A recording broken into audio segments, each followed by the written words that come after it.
Okay. Hello. Are we live? Ha ha ha ha. Looks like we're live. Oh. Welcome back, everyone. I'm Professor McCoy, and tonight we're going to be continuing to play Hogwarts Legacy. Continue playing, discussing, and all of that. I'm pleasantly surprised that this is all up and running. As you may know, if you've been in the Discord, you've probably been following my my arduous journey, upgrading my computer and all of that, which it's upgraded, and so hopefully we will see some of the results of that, both sort of in graphical fidelity and yada yada yada. Then also in the in my hopes that the game does not crash horrifically on multiple occasions partway through the game. So we'll see. Fingers crossed. Anyway, let's jump back into it. We're going back into Soren's place, into Soren's tale of his school year. Although he's dressed a bit oddly this time, with all of the Halloween garb I could find. So let's go without any more delays. I already delayed enough. We're already 10 minutes late.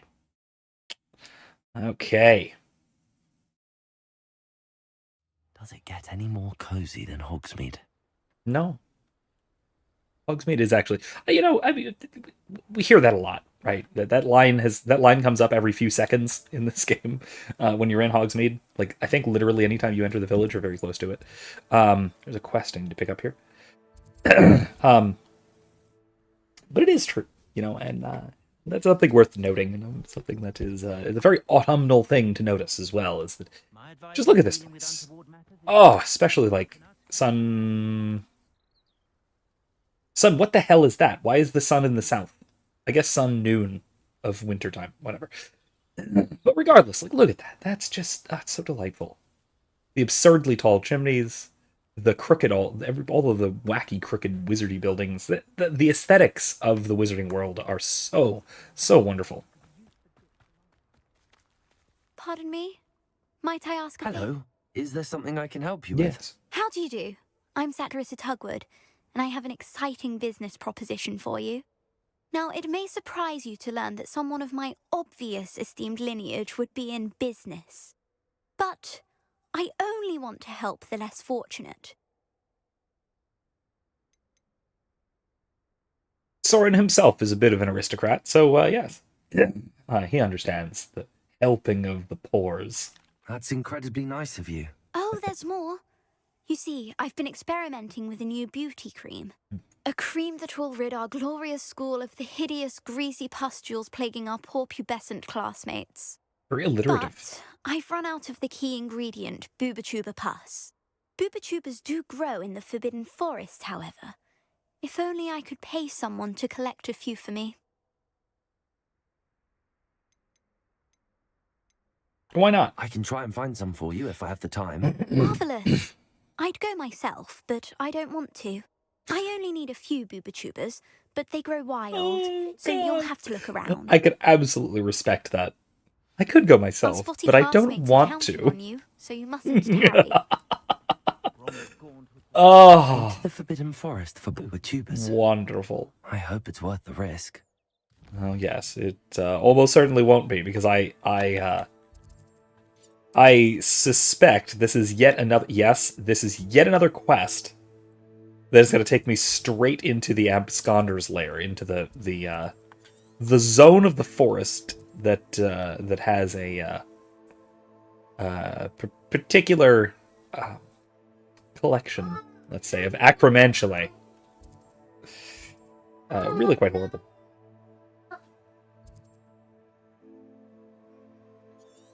Alright, so let's not do that just now. Let's do some other things. Oh, hold on a moment. Give me just a second.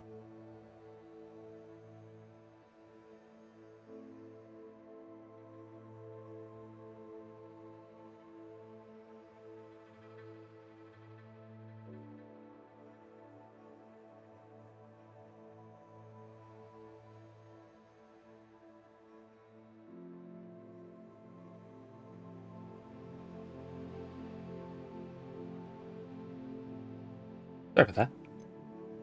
Michael was having some issues with, not wanting to go to bed, of course. So, who wants to go to bed? Only Halloween Eve. Let's not do this. Let's, I mean, I am of a level where this might be appropriate. Yeah, screw it. Let's go for it. Let's go for it. And if we find an Acromantula, then we fight an Acromantula, and we'll see if I can do it. It's an appropriate day for it. It's spooky season.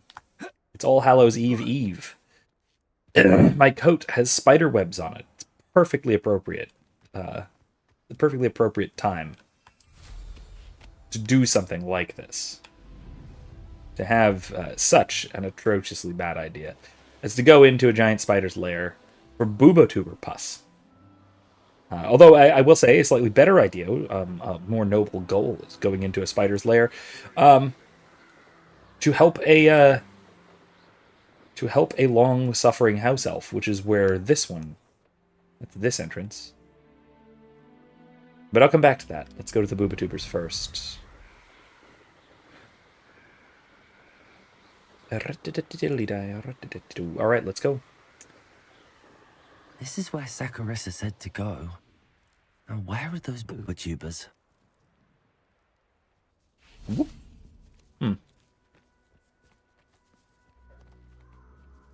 What's this? This is interesting. A forest troll. Just my luck. A troll. Crucial. Expelliarmus. Protego.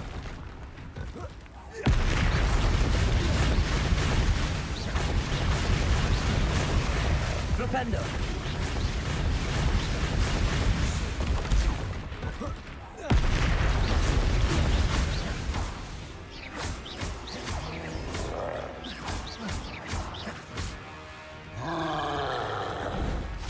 Protego.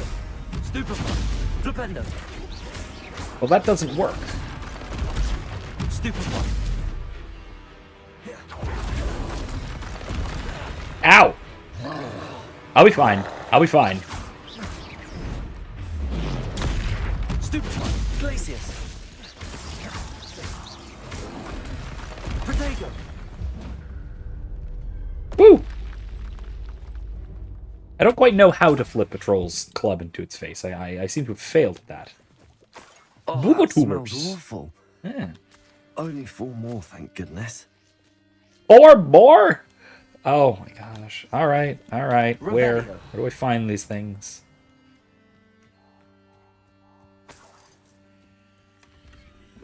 Just sort of wandered into a troll's lair to find pustules full of pus.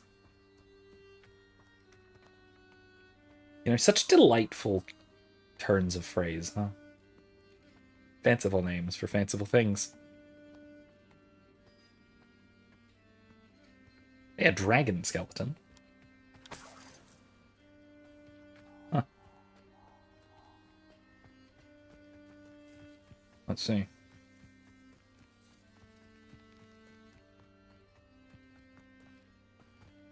Revelio. Well, there's back to the troll's cave. That can't be it. But this way. Oh, there's one. There's some Boobotubers. Some Boobertubers. And some poachers fighting a troll. Wonderful. Let's go intervene. Defendo. Gotcha. Incendio. Expelliarmus. Bringo.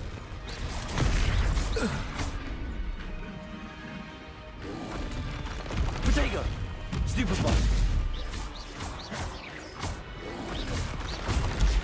Stupefy.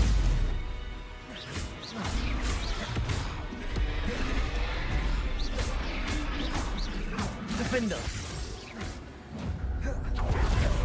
Excellent.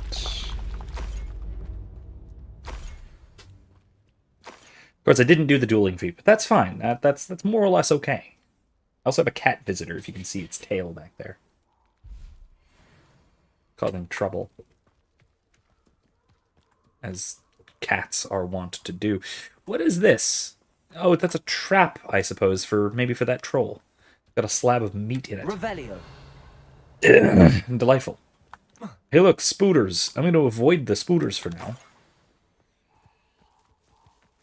That should do it. That's enough of the I'd better boober get back to tubers. Saccharissa now. Get out of here.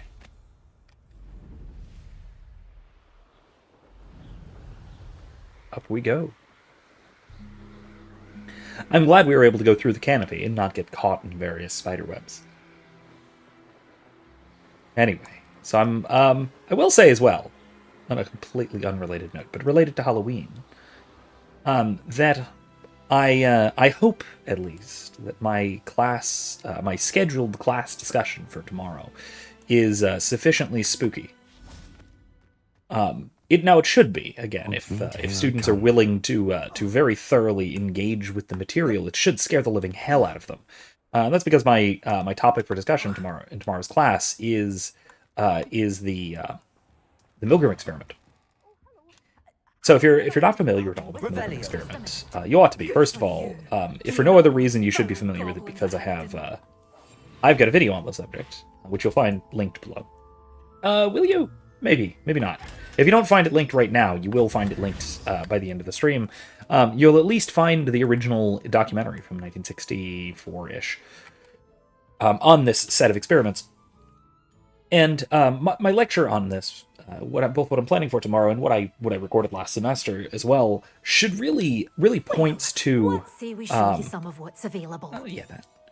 Really points to what is, I guess, what should be so utterly terrifying about this psychology experiment. Be sure to stop by soon.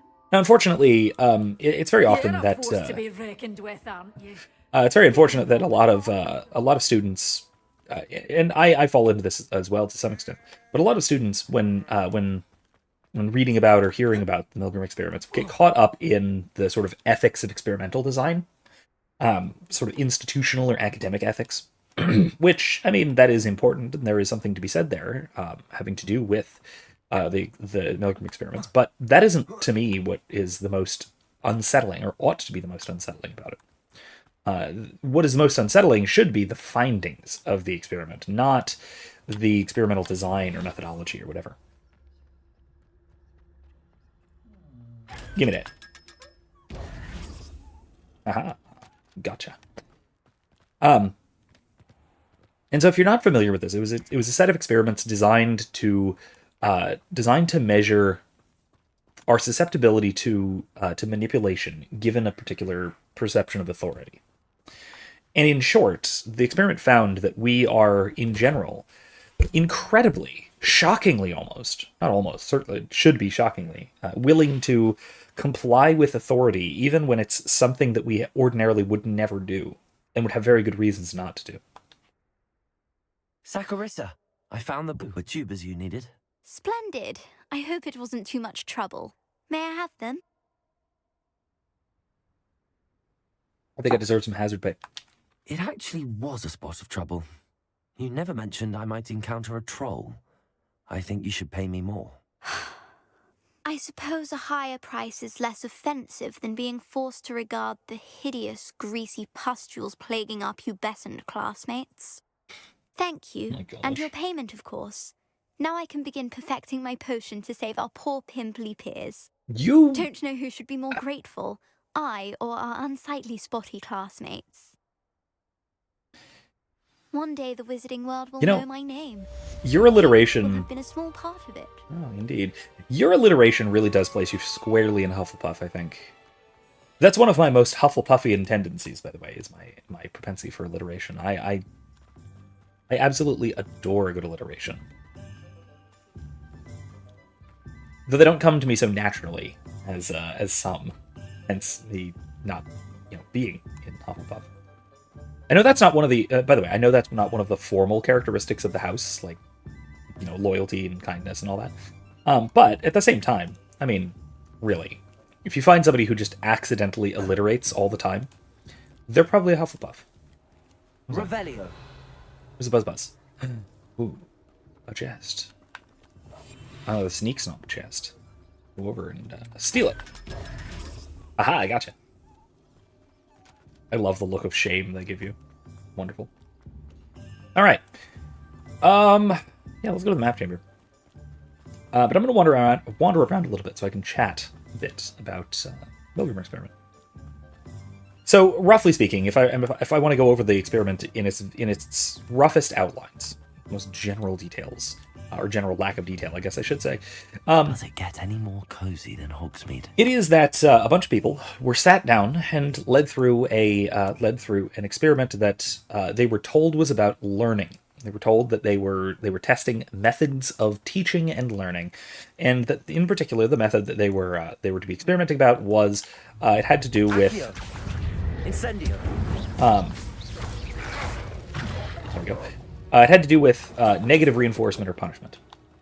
So the idea was that the idea they were presented with was that the hypothesis was that a student could learn better if they faced punishment for wrong answers. And so they had the participants paired off with an accomplice, another experimenter, an actor, essentially. Accio. Incendio. I should have used a Mandrake. I could have. Oh well. And the test subject was instructed to give a series of electric shocks on a little panel to the subject, to the who they believed to be another subject of the experiment, who turned out to be an actor. So the majority of participants, the significant majority of participants, continued with the test and continued, as far as they knew, shocking a dug bug.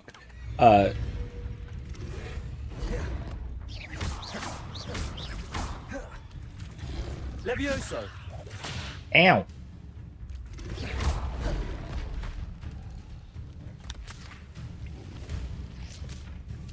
Levioso.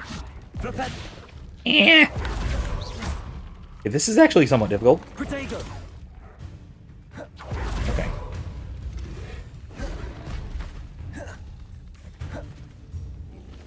Come on. I think I have to pull its tongue and then flip it. Levioso. Flipendo. That didn't work. Repulso.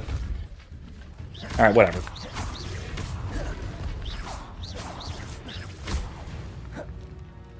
Whatever. It's fine. I don't actually know how to do that. So essentially the findings of the study were that a guy in a lab coat can convince most ordinary people to kill someone, as far as they know at least. Because again, they were hitting the button and hitting the button and hitting the button and hitting the button until the person was non-responsive after they had been, shouting and screaming, "Ow, this hurts! Ow, I have heart trouble," etc. This should frighten us, because we want to think that no, there's absolutely no way that I would go all the way, that I would functionally kill someone simply because I was told to do so. We would never want to think that of ourselves. However, especially if we are unaware of the various psychological effects at play, we're unaware of this effect. The castle must have been quite stately in its time. We can be very easily manipulated into doing terrible things that we otherwise would know we never ought to do. And this is actually something that we all have to, or ought to, reconcile with. Something we have to wrestle with is the possibility that we could be convinced to do awful, terrible things on a whim by the right person under the right circumstances. And in a lot of cases, that is, that's borne out by, say, the last few years are a great indication of this. Right, so we could look to, like I said, the last few years. We can point to the various bits and things that we all participated in response to COVID, that we all really knew that we should never have participated in. Right, the various lockdowns, the various masking policies, and all that, which we all knew were horrendous, destructive to ourselves, and especially and more importantly to others. We all knew we should not have participated in such things, but a lot of us did anyway, and a lot of us even went along with it quite willingly. And a lot of us even perhaps the most disturbingly, a lot of us enforced it upon others to some degree or another. And I even did, knowing that it was entirely wrong. I still presented the expectation, even though I tried to lead by example to some degree. And here I go, sort of trying to hedge on my responsibility a little bit. But to some degree, at least, I was in part responsible for very significantly negatively affecting the learning outcomes of my various students because of a masked classroom. All manner of things like this that are entirely destructive to the learning environment, and this is something that I knew very well. I was perfectly aware that I was causing undue harm, very unnecessary harm, and very severe harm to the learning of my students. And I did it anyway. I went along with it. I resisted when I thought I could, but I almost certainly could have gone farther, and I pulled back on the matter because I was told to, largely because it was an expectation, and I was cowed into submission like a lot of us were. And I will say I will take some credit that I was probably one of the least bad in terms of academia that I know, at least personally. In terms of enforcing nonsense and all that. Confringo. But that doesn't make me innocent, right? Not at all. Accio. Whee!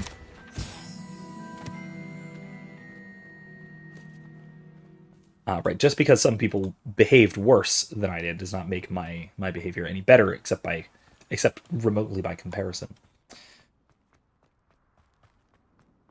So again, this is something to remember, is that we can all very easily be persuaded to do terrible things that we know are wrong.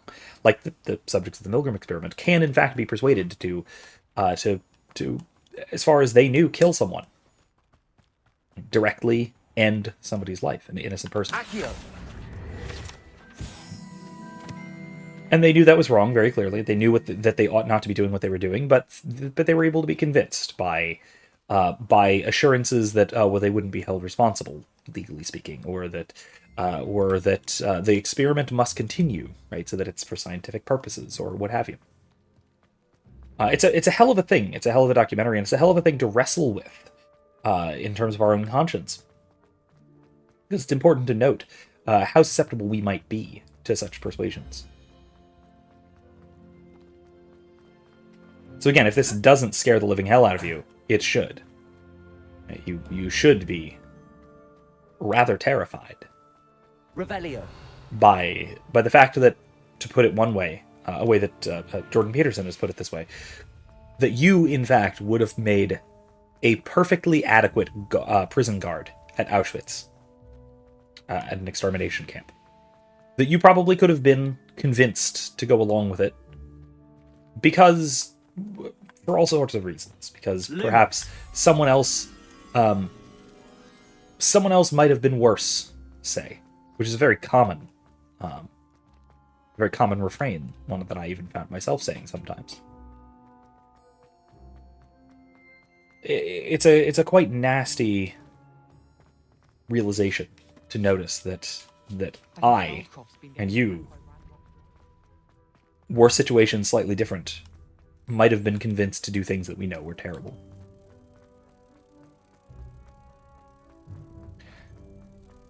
And it's something that we have to wrestle with, and it speaks to especially the development and the solidity of virtue.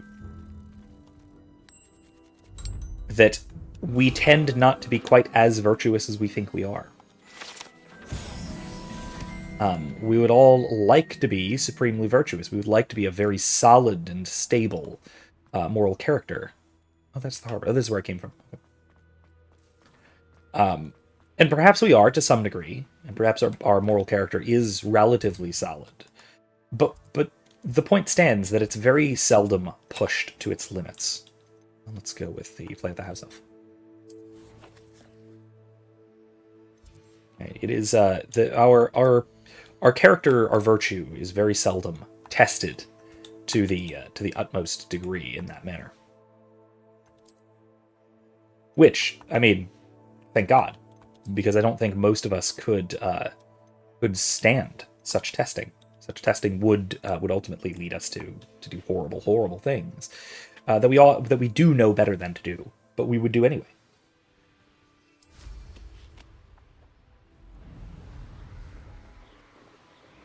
So, again, I hope that this is. I hope that this scares the hell out of you, frankly, and I hope that it scares the hell out of my students as well, because it's a terrifying thing. It's a terrifying prospect, the fact that I might somehow be convinced to do something horrifying.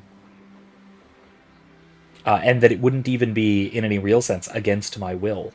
I couldn't just be coerced into doing something horrifying. I could be genuinely convinced to do something horrifying, and to go ahead and do it. And I might actually do so.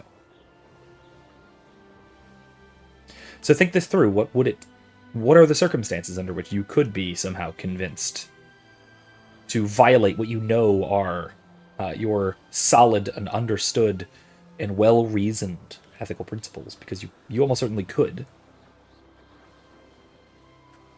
But we should think of under what conditions. This must be Tobbs's cave. I suppose I should head inside. Protego! Under what conditions would might that happen? Again, it's crucially important that we are willing to wrestle with this sort of thing. Yeah, I don't. This is. Well, you know what?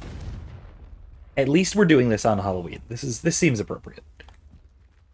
Spinner's Cavern, great.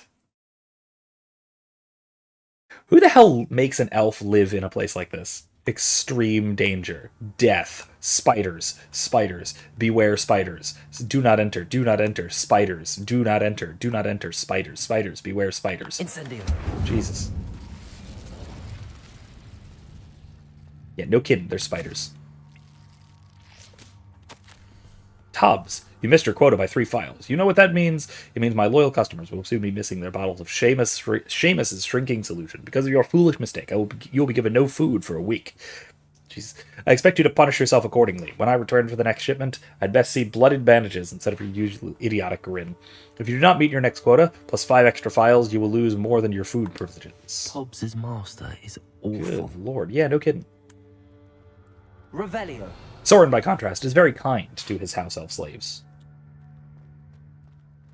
He and his whole family, going back generations. Tobbs?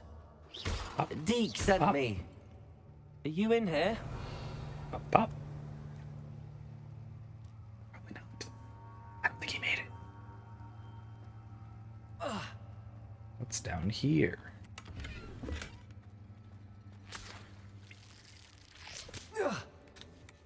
Climb back up, shall we? I don't think I want to go in the water. There seem to be some manner of eggs down there. I don't think I like it. It's spooky. It's spooky. It's unpleasant. Got a great unpleasantness to it. Oh yeah, by the way, I should mention what I'm drinking. I'm having a green hot chocolate. That's matcha white chocolate milk. Very nice. Very nice on a nice autumn evening. By autumn evening, I mean barely dipping into the 60s, because we're in Florida, and that cold front hasn't actually gotten to us yet, but it's all right. And an Elysian Dark of the Moon pumpkin stout, with a werewolf on it. Which, by the way, incidentally, is a very common feature in some of the D&D games I've been playing lately. But is unfortunately missing. Accio. What? Incendio.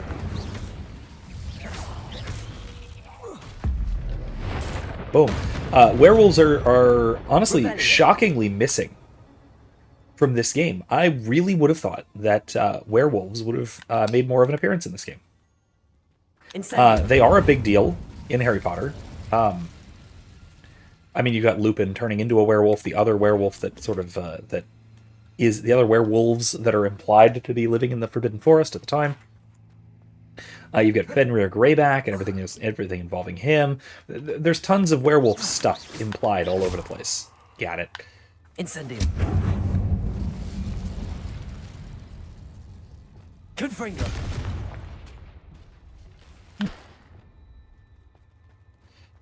And yet there's no werewolf stuff in this game. That's a little disappointing.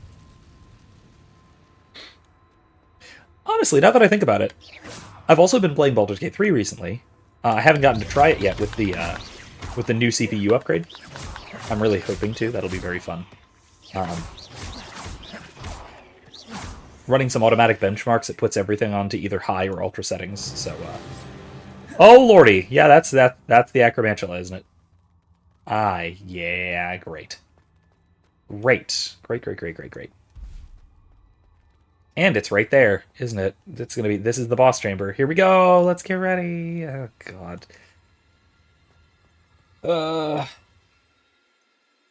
That'll be helpful.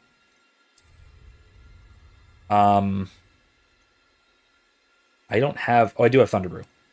Okay, Thunderbrew is very helpful in this fight.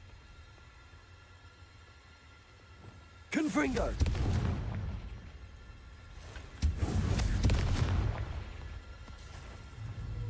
Accio. Incendio. Okay, done. Okay. If I can take out some of the little ones before I fight the big one, I think that it will be immensely helpful. At least I hope.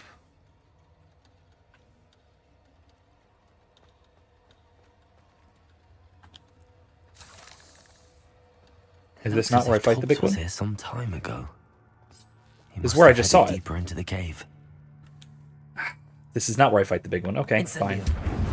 I mean, unless it is, and it's going to jump scare me, which it will succeed if it tries to jump scare me. I'm just letting you know. I'm letting you know. It will absolutely succeed. Like that, it just crawling in front of me like that. I didn't quite jump, but it was awfully close. Levioso. Defendo.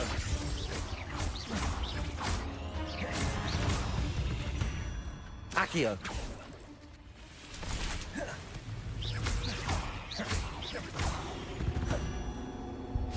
There we go.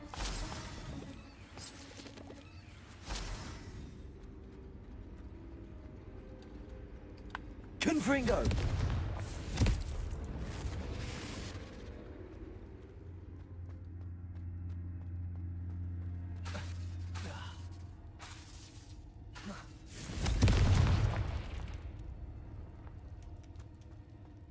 Egg sacks, man. Egg sacks. I'm not a fan of egg sacks. I'm generally not a fan of spiders. I am no longer anywhere near as arachnophobic as I used to be. Thank God. I've gotten over it for the most part. But man, there's still something about spiders that I just do not care for at all. Just do not like the things. Generally I'm not a fan of them. Incendio. Lead with fire. Always lead with fire. With the noises, man. With the noises.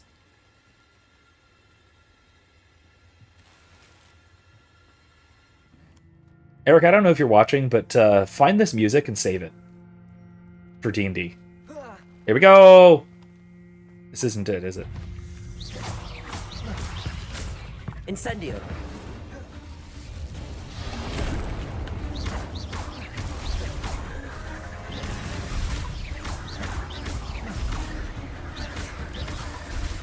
Levioso. Defendo. Accio. Incendio. Why are they such a high level? Confringo.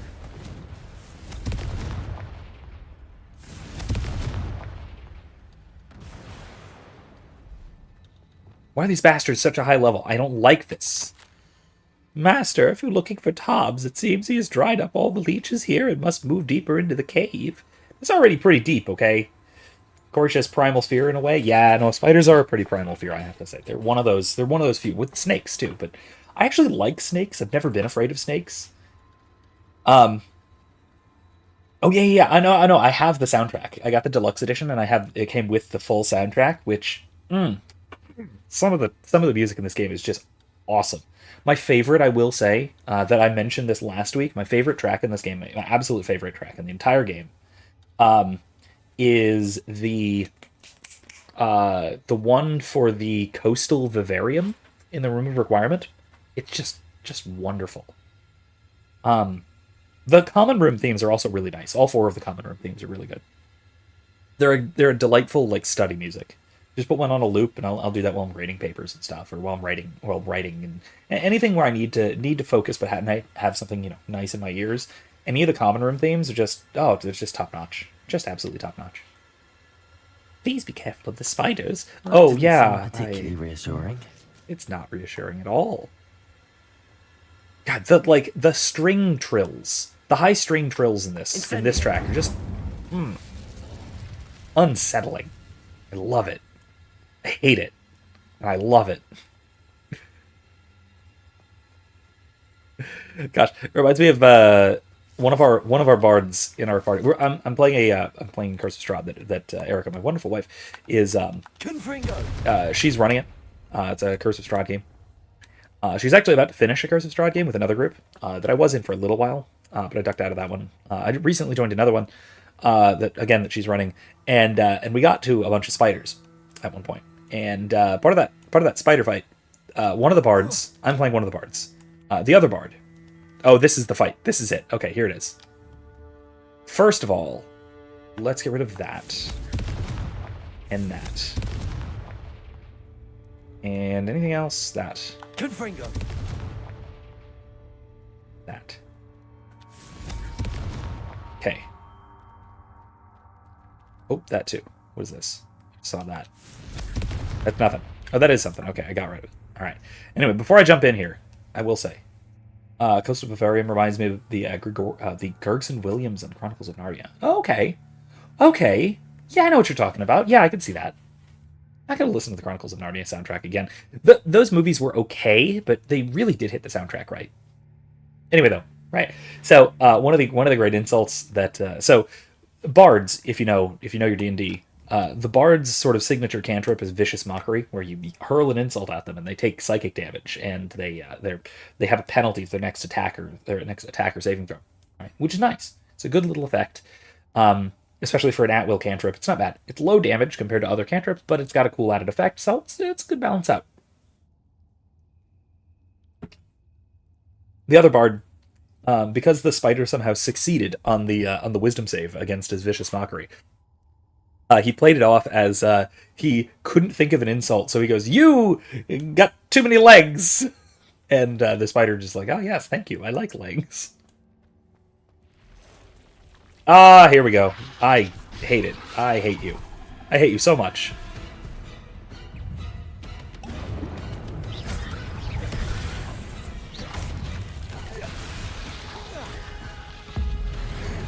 Yeah, go away.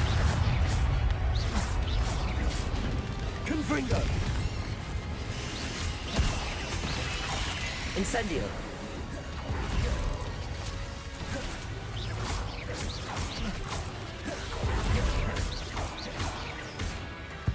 Where did the Acromantula go?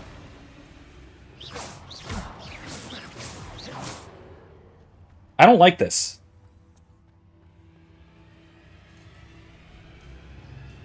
What the fuck?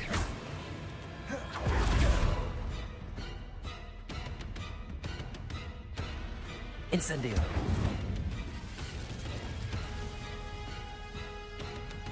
Crucio. Confringo. Expelliarmus. I did not mean to cheat this encounter, but it seems like I'm doing so. Incendio.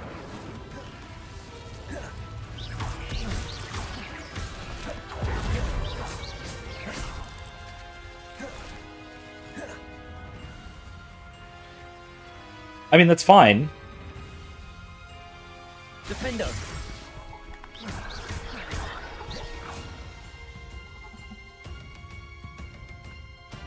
Incendio.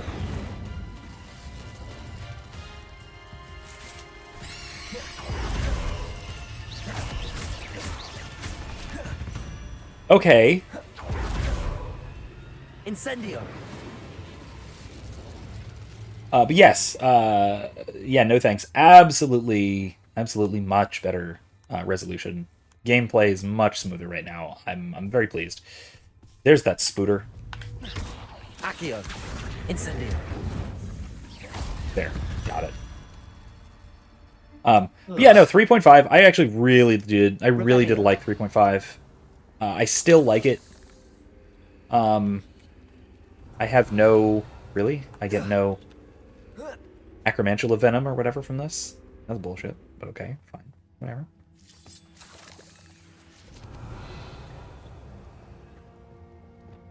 Confringo. Well, at least I cheated. And at least it was an accidental cheating this time. So, yeah, anyway. Incendio. But yeah, I did like 3.5. I really miss the I really miss this the skill customization of it. The degree that you could have skills of different ranks rather than it's either proficiency or not kind of thing, you know? That said, the numbers got too big, and I actually do prefer bounded accuracy. If you want to have my thoughts on bounded accuracy as a sort of game design system, I talked about it in this stream a couple weeks ago. But this game works very much like the 3.5 treadmill as far as levels and such goes. And yeah, prestige classes were great. The feat progressions and things, those were amazing. I really loved that kind of stuff, which really just came from there being too many splat books. I kind of liked all of the various way too many splat books in 3.5. Kind of really liked most of that kind of customization.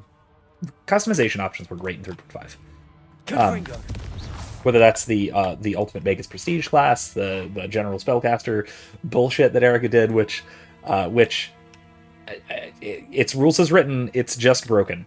But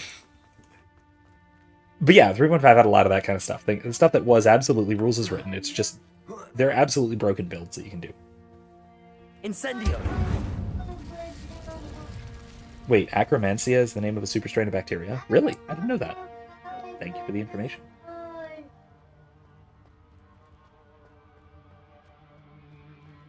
I mean, I know Erica says that specific thing that I really like about 3.5, the different skill progressions stuff. I have a feeling that house elf is Tobbs. Yeah, that's not good. The different skill progression stuff, I can get not liking that. I absolutely get not liking that. But, you know,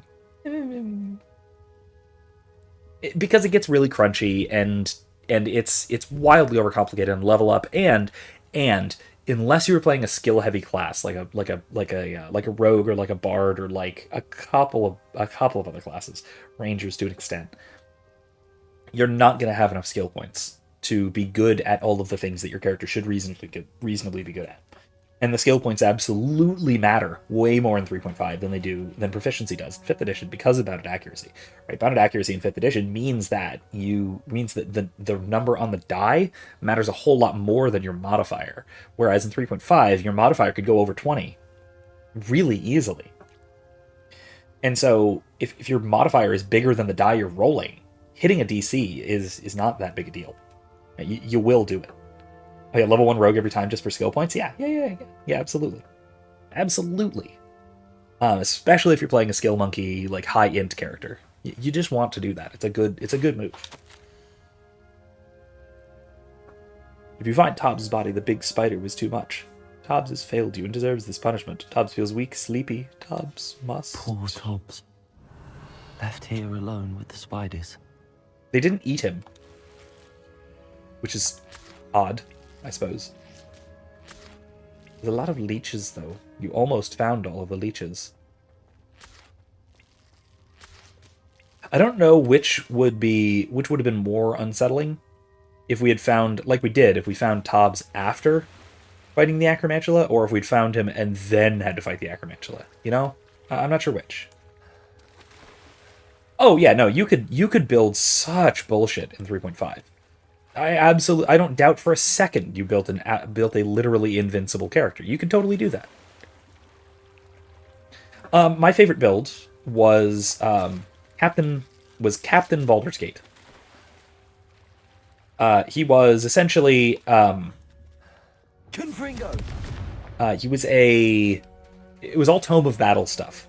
So if you know Tome of Battle, it was basically the very late Splat book that was designed specifically to make martial characters on par with spellcasters.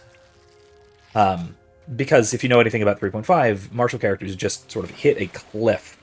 They hit a plateau, I guess. And spellcasters just ramp up in the later levels. Later level spellcasters are gods, and martial characters still hitting things with pieces of iron. Like, there's no contest. Right? So, if you wanted to keep pace, the Tome of Battle came out. And that was, essentially, it treated martial characters more like spellcasters. They got combat maneuvers, the kinds of things that you will find. Familiar. Yep. Seems I'm back at the entrance. They got the kind of things that battle masters get in 5th edition, if you're familiar. And so I took I forget what the base class was. It wasn't Crusader.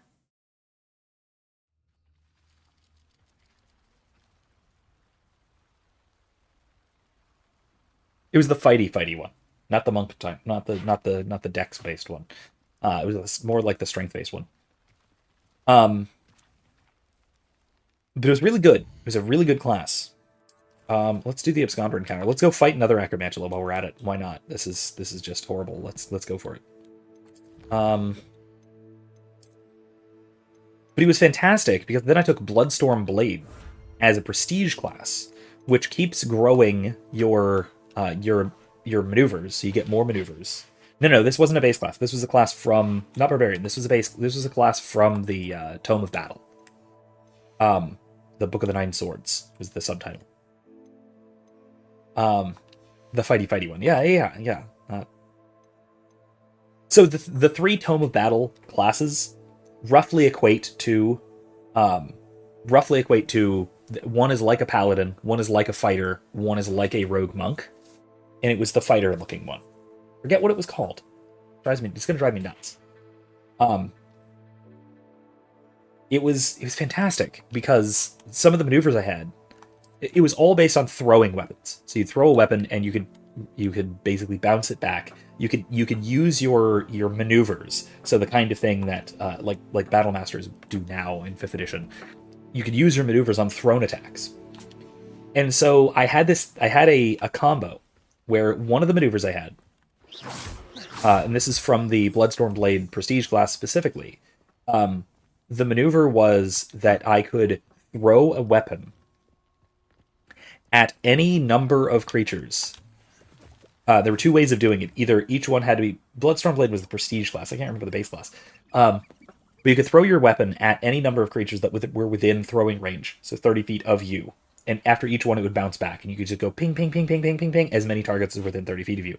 Or, the other version, you can throw it at a target, and it'll bounce to another target as long as that target's within 30 feet of it. And you can do this for any number of targets, so long as you didn't hit the same one more than once. And I did this with a maneuver with the trip attack feat, and also a maneuver that gave them disadvantage on I think it was on whatever save it was that they needed to make to prevent from being tripped. So basically I could trip an entire battlefield, knock every single enemy on the battlefield prone with a remarkable rate of success by throwing either my longsword or my shield. By the way, adamantine reflecting shield, because we were very high level at this point. I brought him in at like level 15. Poachers, eh? Hey, buddy. Protego! Nothing more than luck. Expelliarmus! Thought we'd Oh, nice. It's shameful what you've done to helpless beasts. It really is. I hope you get eaten by spiders. Oh, wait, you're dead. You can't. Anyway. Excuse me. But yeah, level 15, almost anything you do at level 15 is broken. But this was unbelievable. Unbelievable. It was so much fun. Yeah, I only played him for like 2 sessions because that game basically fell apart because that game was basically a nightmare. Um, there was some DM bad manners going on. It was a poorly run and poorly designed, poorly put together game with some particularly particularly not great players here and there as well as some DM problems. So there was all kinds of issues with that game. So yeah, that is what it was. But the build I did was just so delightful. It was so fun.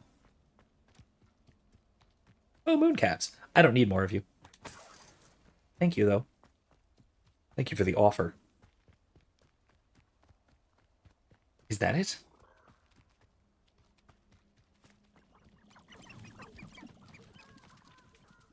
What's with Abandoned the long ago, no doubt. chickens?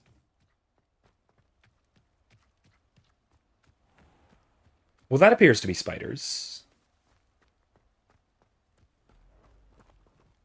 I did play Shadowrun a couple of times. Not too much. I only played in like 2 campaigns, I think, and it was mostly back in high school, so it was a long, long time ago. I actually did. I think I liked Shadowrun more than I liked Cyberpunk per se. Because of the mixture of literal magic and stuff. Like, I like the magic element added to Shadowrun. There's a spider down there. Can I just fly? Accio! Come here! Incendio! Whee! I only played the first edition of Shadowrun. I never played 2. Oh, am I playing without spoilers, Corey? No. I've played this game. I've already played the game once. I've played it all the way through one time. Let's just fly down. To hell with doing things the right way. I'm just gonna go do things. Let's find the other Acromantula, shall we? The cave must be somewhere in this maze. I wonder what else is in here. Incendio!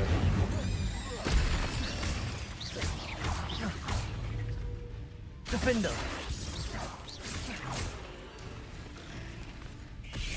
Protego! Stupefy!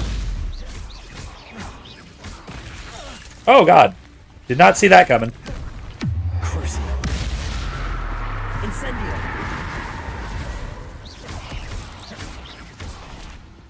Defender!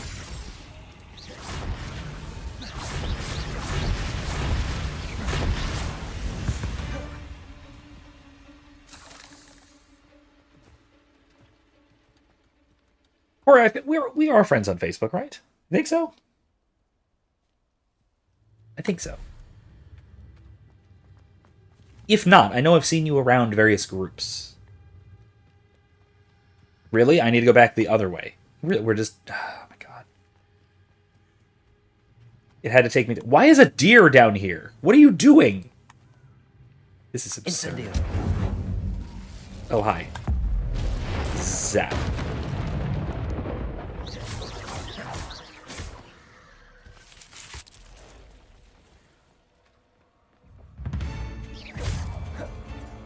Protego!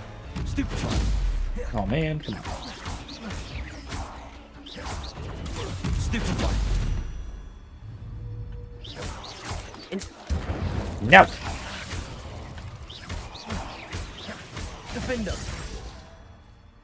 Incendio! I'm envenomated. Stop.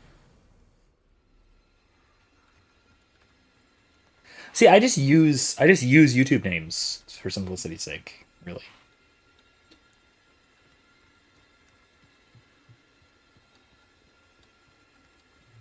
And we're back to the high strings again.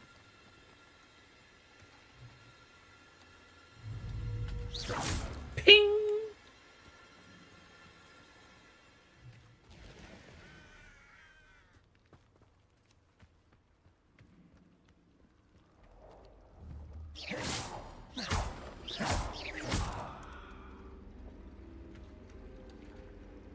Confringo!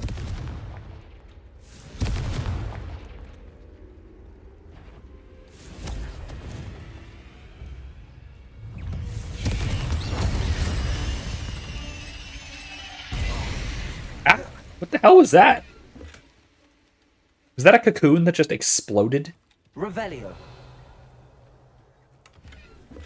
I mean, okay, to be fair, that actually strikes me as fairly realistic, because I know this because I was gravely arachnophobic growing up. I do happen to know that spider webs are flammable to the point of being literally explosive. So it's pretty cool, TBH. This could be the Acromantula cave Mr. Adley mentioned. This could be. Incendio. Yeah, it looks like it, doesn't it? Yeah.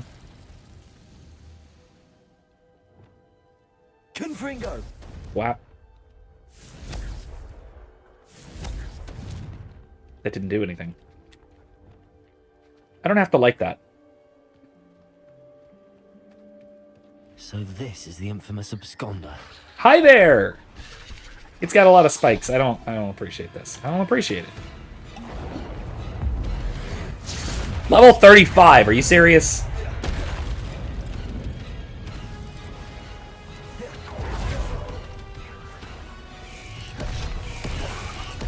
Ah, God! Do you see that? Arresto momentum. Confringo. Incendio. Defender. Ursa! Expelliarmus. Confringo. Glacius.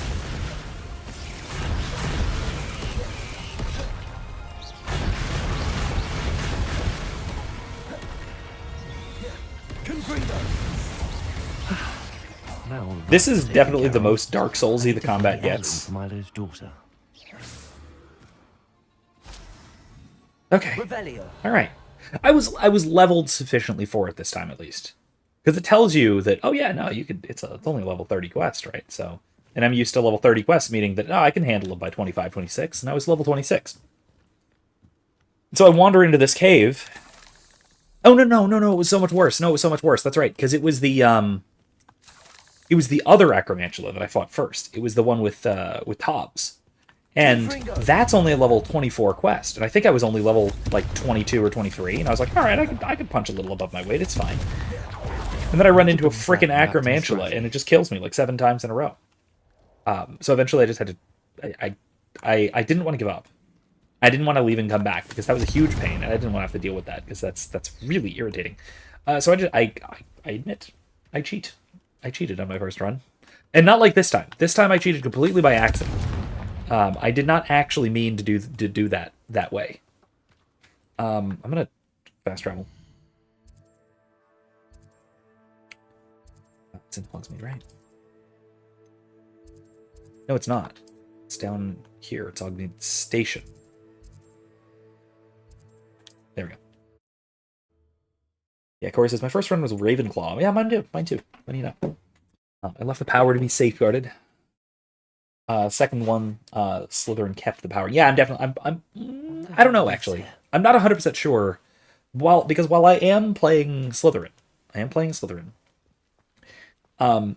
his particular personality and background lend him to be a little bit cautious. Right, so the character as I'm playing him, Soren Blackwell, is the son of another character I've played before in other settings.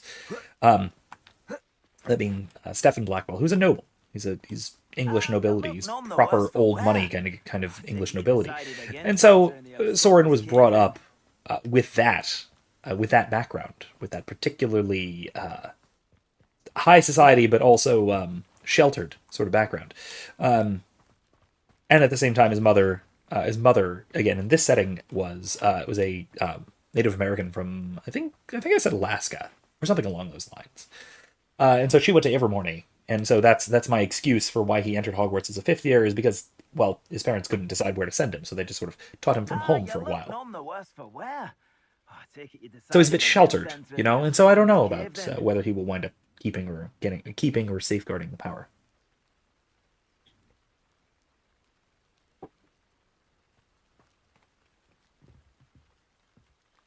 Mr. Adley, I retrieved the heirloom pocket watch from Milo's body. Merlin's beard! How did you? Actually, I don't want to know. Are you sure? Because it was a hell of a story. Think about that Acromantula ever again. I just killed 2 of them, so... Thank you very much.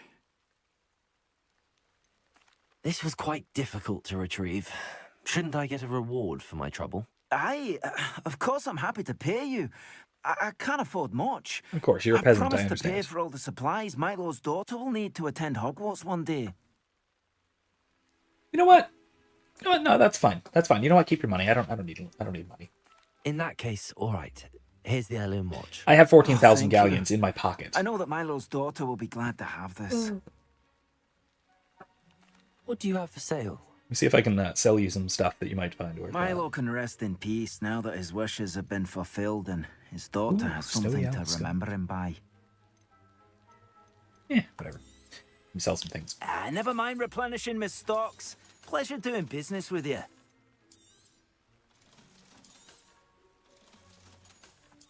Turban, huh? Wait, I don't know if that's actually better than might be. No. I'm sorry, no, I was wrong. I don't have 14,000. I have 18,000 galleons in my pocket. Thank you for stopping by. I appreciate your Ooh, business. checker. Not what I want, but nice. Do. Oh, wait, no. Not leveling up just yet. Soon, though. Yeah, there's only... The endings are not that significantly different, as I understand it. They're very close. The game is fairly linear, especially for such a sandbox. The exploration elements of the game are very sandboxy, but the actual main storyline is pretty linear. There is an ending difference. There's a difference between the endings, but they're kind of minor. They're kind of minor. The post ending is, I think, pretty much identical. I didn't do too much post ending last time. Let's go talk to Deke. Give him the bad news.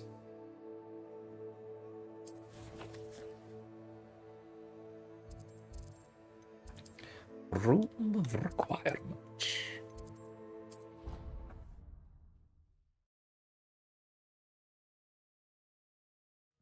Which fighting scene? Do you mean the one with all of the teachers or the one with the dragon? I hope that's vague enough so as not to spoil too much.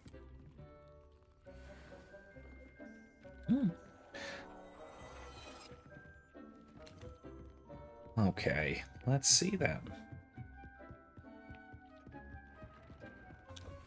Some more moonstone. Oh yeah. I mean, I think there's only the two endings, and they're not that different.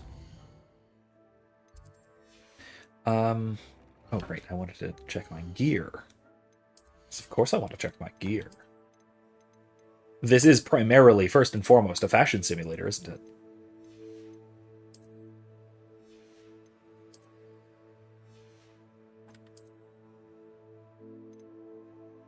Wait, there are a bunch? I really thought there was just the one ending.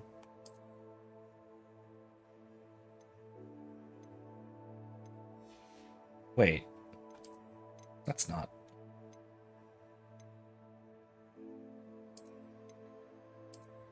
Autumn. Back to my autumn scarf.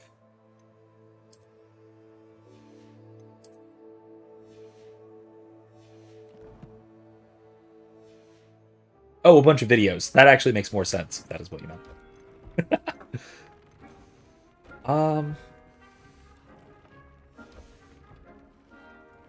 Upgrade.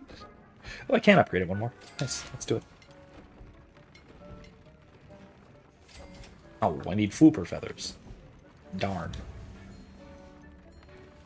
I need Fooper feathers. No trait. Slot level 2. So let's check out what level 2s I got. No. Ancient magic might be good. I use Incendio a lot. Let's go Scorching. I use Incendio a lot. Yeah. Alright, let's check on my various critters. Let's talk to Deke first. I think that actually might open us up into another vivarium. Not sure.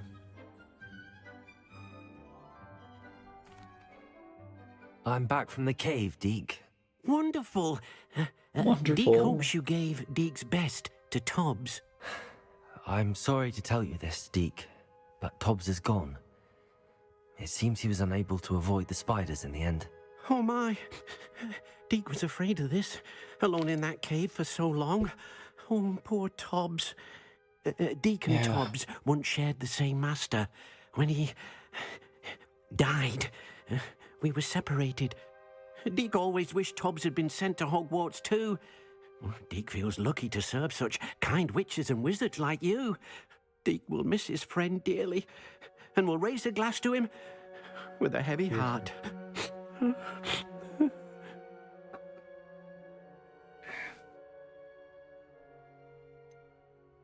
It's time to move on, Deke.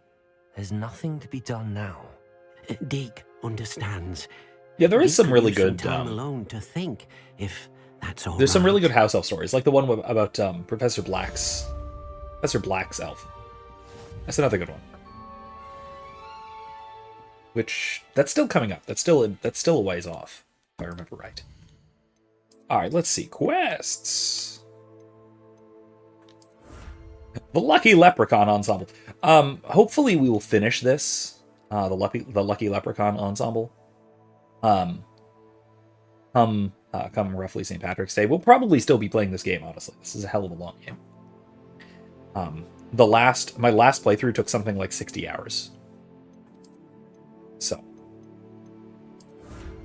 Nice. Ancient Magic 3. Darn it, I still forgot to get the breeding pen. I keep forgetting to do that.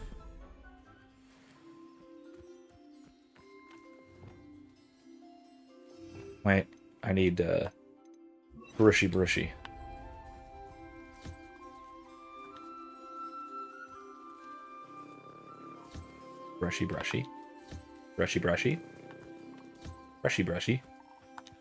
I'm gonna stop saying it now. Tods.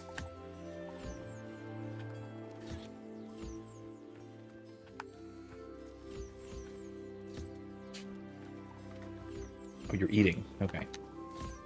Sorry to bother you.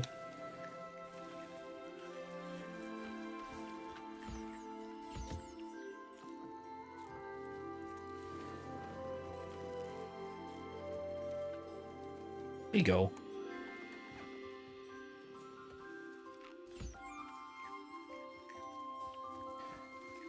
Okay, yeah. You too. Here. They just followed me around. I love this. I love how gigantic their eyes are. They have giant anime eyes. It's wonderful.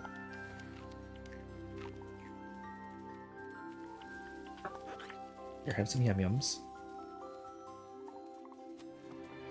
There you go, Mr. Toad.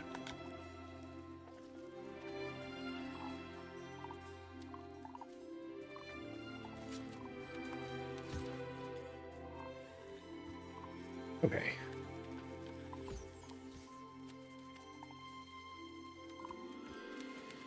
Gneasel. Some whiskers. Oh, you're already eating. Okay. Toad warts. Whiskers. Fuzzy fur. Okay. Did I miss anybody? Yeah. Okay. I have a lot of Pokemon, so to speak. I actually have too many. Too many to fit, as you can see, in my 2 vivariums. I need more. I need another... I need 1 or maybe even 2 more vivariums. Thankfully, there are 2 more vivariums in the game. Eventually. Let's go to the one with the... Proud of all the potions. Let's go to the one with the absolutely glorious music. That's just so delightful, so peaceful.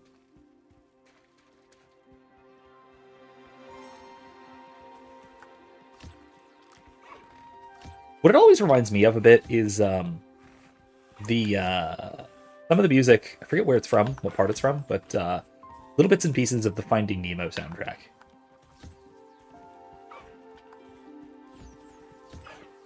And I mean, it's very very nautical, very aquatic in that sense.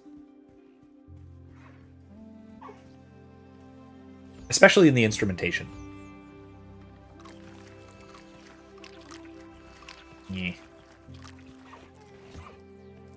Brushy, brushy.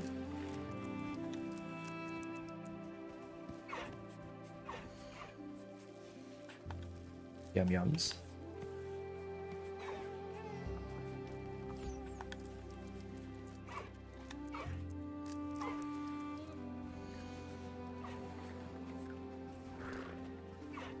Is that everybody? Nope, not everybody.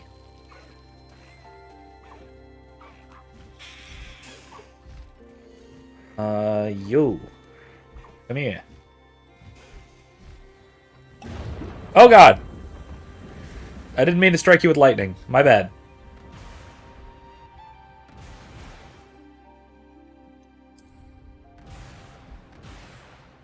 I'll just wait.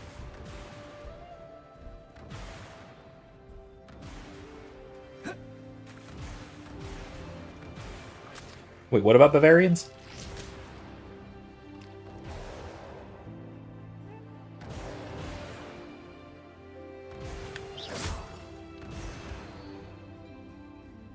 Bag scene from American Beauty. I do not remember the scene you're talking about. I haven't seen American Beauty in a very long time, if ever. I think I did at some point, but I remember very little of it.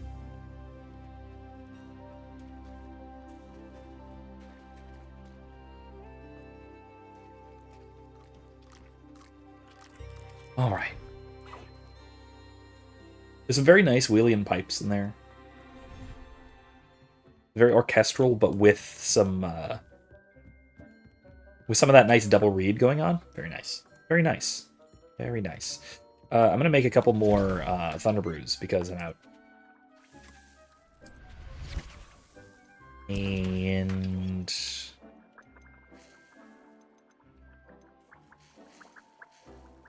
yeah, it's fine. Yeah, I mean, I can't listen to it now. I do trust you, though. I assume that you're not making things up. So.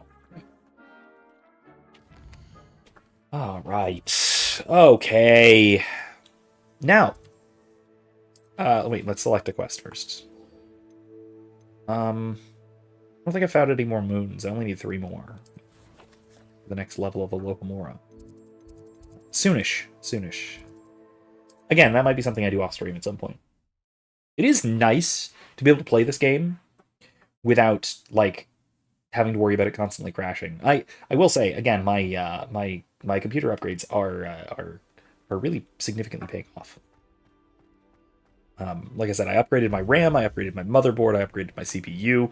I didn't actually wind up switching cases. As you can see, the case that I was going to switch to is still down there with the relatively new power supply. The problem is that power supply doesn't have a PCIe Express port, or a PCIe Express plug, power supply, power wire thing. And so I tried to jury-rig things, but it was just not working out. So I wound up using my old tower, and just a few parts and components from this one. A few parts and components from that I got new, sort of cobbling things together, and I came up with a new PC with I'm running Windows 11 now, which I'm not to underestimate. still getting used to it. Their aptitude for magic is beyond anything I've ever seen. But the increased hardware is very, very nice. Very It is a joy to have such a student. Anyway, also, this is a good one. This is at least it's Dark of the Moon one. The with the werewolf on it. Pumpkin stout. It's nice.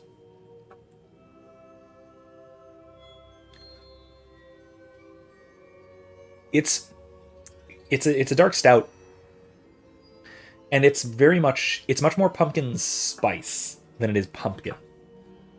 But I can't really complain about that. It's a nice autumnal beverage. Anyway, let's progress, shall we? I received your owl. I was able to speak with Lodgok, the goblin I mentioned before. What did you learn? He and Ranrock were close once, but they had a falling out. You believe he can be trusted? He seemed trustworthy. Difficult to know, really. But Sirona Ryan trusts him. Well, that's something, I suppose. Supposing he can be trusted, will he help us get to Ranrock? I retrieved a stolen helm he hopes to return to Ranrock in order to regain his confidence. You have been busy. A little bit Let's stretch, hope your but okay. efforts result in our learning something about Ranrock's plans. Lord Gok did mention that Ranrock is searching for something, but he couldn't say what. Perhaps that helm will yield some answers. Ranrock is searching for something. I feared as much. I've heard an unusual amount of activity, goblins and wizards, I surmise, when visiting my portrait at my castle. Rookwood Castle. My former residence, yes. That castle is also the location of your next trial. You didn't see anything? Speak with anyone? I did not. In fact, I did not make myself known. I only recently returned there and did not recognize nor trust anyone that I heard. I stayed out of sight so as not to tempt my portrait's destruction. Well, bad news. You were right not to trust anyone, I think. I'm sorry to tell you that Victor Rookwood, evidently your descendant, is a dark wizard in league with Ranrock. My descendant? A dark wizard? I'm afraid we've no time to waste. Despite the obstacles that clearly await you, you must get to Rookwood Castle immediately. Not only is it the location of the next trial, it is home to a source of power that would be devastating in the wrong hands. I do wish we had the luxury of time. However, I do not doubt your abilities. Find my portrait there as soon as you can. You know, Very well, sir. it's I'm on my interesting. way. I think we Best are... of luck. We're getting very close to technologically No replicating time to waste. the whole magic portrait I'll thing. meet you at Rookwood Harry Potter. Castle. There's this interesting dynamic between muggles and wizards, that they will develop something and then decades or centuries later we'll eventually come up with our equivalent, or we'll come up with something and then decades or centuries they'll come up with some equivalent, one way or the other. But there's a kind of disparate technological development or magical development either way. They're roughly the same thing, functionally speaking. And because of this, I can't even say parallel development. But these separate development structures, let's say. One will leap wildly ahead of the other in one realm, but lag far, far behind in another. Transportation technology, humans have got, muggles have got wizards licked. But same with information technology, like today especially. But personal transport and architecture and agriculture and those sorts of things, wizards have a distinct advantage that they have yet to lose. So it's interesting to look at this. But the point about AI impersonation, the point I'm making, which, no thanks, you've got me. That's what I'm thinking of is AI. So that's actually the thing. The guys in the painting are not the real people. It's not actually their like spirit or anything. It is just a painting. It is an imitation of them with, roughly speaking, their personality. And that personality is being sort of reflected back at us. And it effectively is something like predictive programming. It's basically, as you say, it is essentially what we are just now, well, not what I wanted to do, just now gradually developing in terms of artificial intelligence and a sort of predictive animated character with something like machine learning based on someone's personality. So we could probably do that. We could probably do functionally the same thing within a decade or two, maybe less. Right? If AI technology is increasing at the rate that a lot of people seem to think that it is. Okay. Then yeah, I do think that we're well on the way to basically having these magic portrait things.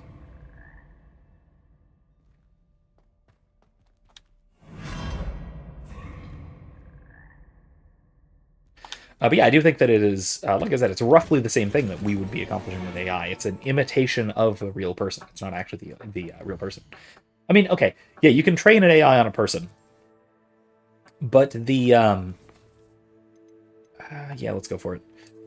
The accuracy of it is still, it still doesn't quite seem like a real person, right? Let's just go here so we can, fly there. I like flying. Um, it's not quite as right. Modern AI chats are, first of all, slower, right? So no matter how fast your computer processor is that you got now, uh, discussing back and forth Seems pleasant enough with as a place. an AI chatbot, especially vocally, even if you're using very advanced text to speech and speech to text, it's not going to be as quick and responsive as, say, talking to a portrait in Harry Potter. This is what we got here. What the Wizards have got is definitely faster, and it's probably more accurate, whether to the person or to the intention of the artist, one way or the other. If there is a difference, and in either case, right, so we're still a little bit behind them, but we're getting there. We're certainly getting there. Now that said, there are all sorts of very complex ethical issues and psychological issues at play with replicating a person, like, as you say, say training an AI on your likely to be dead soon grandfather, something like that. I can certainly, I mean, obviously, it's a very appealing prospect. You wanna save something like them. Some semblance, some echo of them. But it's very difficult, I think, for us as human beings to stop ourselves from personifying the impersonal. And it's very important to remember that these AIs are, strictly speaking, impersonal. They're not actually people. And it can I think it can be, or could be, far too easy for us to think of them as the real people and to replace them. And this is what you see, for example. Oh gosh, who was it? There's some like CEO tech bro who is like training an AI on his wife. I forget who this is, but it's creepy. Like, he's training an AI on his wife so that someday if she dies, the AI will presumably like replace her in some way or another, which is really, really creepy. Let's see what's up your sleeve this time, Merlin. So that is, of course, a real danger, I think, of thinking of these non-personal things as if they are real persons. So again, I think there's a real, a serious threat to that kind of thing. In fact, there's a great show that dealt with this issue. It was the prequel series to Battlestar Galactica. It's called Caprica. Merlin himself would be proud. Right. It was only like, I think it only ran for like half a season on the Sci-Fi Channel. But it was really good, and it dealt with a lot of the. It was way, way ahead of its time, dealing with issues of artificial intelligence, machine learning, stuff like that. I don't know how to do that.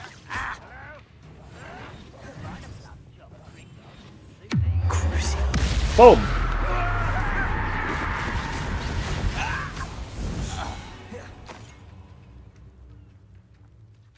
But it was way, way ahead of its time dealing with issues of machine learning, artificial intelligence.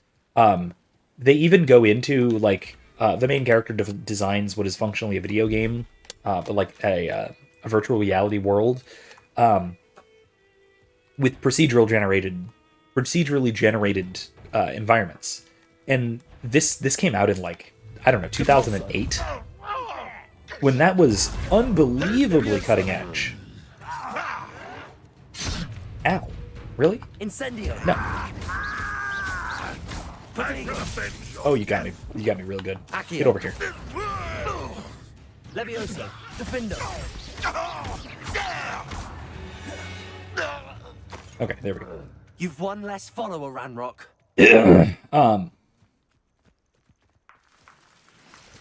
But I think that that series, Caprica, had the potential to be as good or I don't know, maybe even could have been better, just again conceptually, than Battlestar Galactica, because it was about it was about what led to the sort of the Cylon War and the exile, Levioso. the human exile and stuff. Oh, wrong Fooper.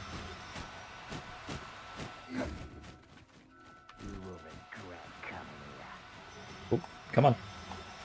Got one. There, there. Come here. I'm not going to hurt you. I'm gonna get you. I'm gonna get you. Now I want a pink one. Levioso. Come here. Gotcha. Alright, that's good enough. So I don't think I ever actually saw... I didn't see all of the original Battlestar Galactica. I only really watched the remake. And even that quite later than it came out. But yeah, this was... Caprica was actually very good. Oh, hey, a troll. Hello.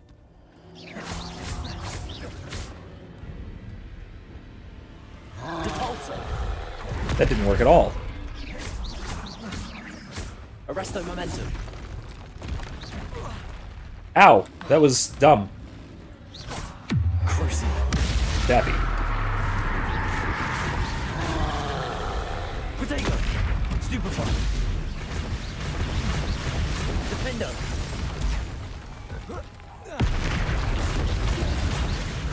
Incendio. I missed.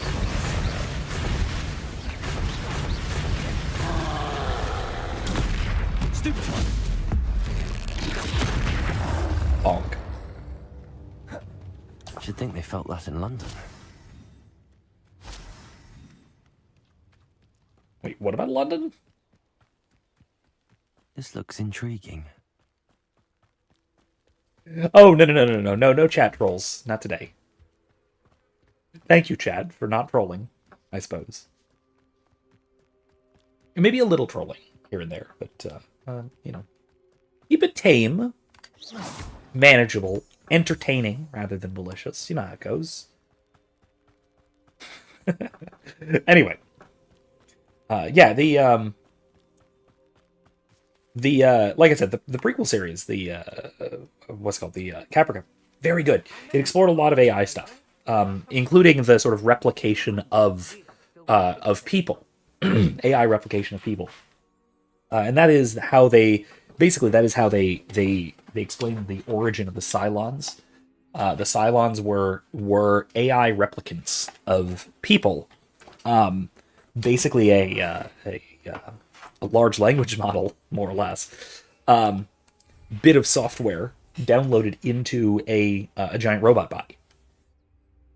And then they started to do this for more and more people, and they had their weird monotheistic religion cult thing that set them apart from the human society, yada, yada, yada. You know how the rest of the story goes. But it was really good. It was really, really good. I'd actually recommend it if you can find it. I don't know where you can find it. I mean, I know where you can find it, but I shouldn't say it out loud on the internet. You know what I mean? What's going on here? Professor Rookwood was right. The place is crawling with Victor Rookwood's lot and Ranrock's loyalists. They're working together, all right, but it is not a friendly alliance.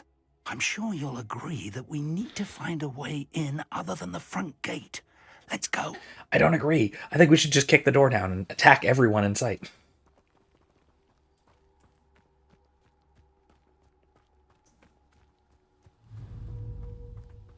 Accio. Come here. Incendio.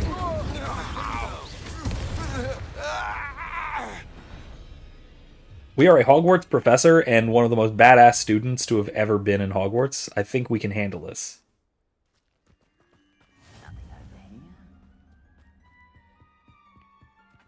Levioso. Over here.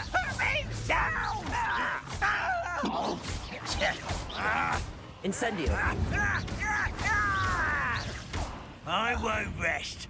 Expelliarmus.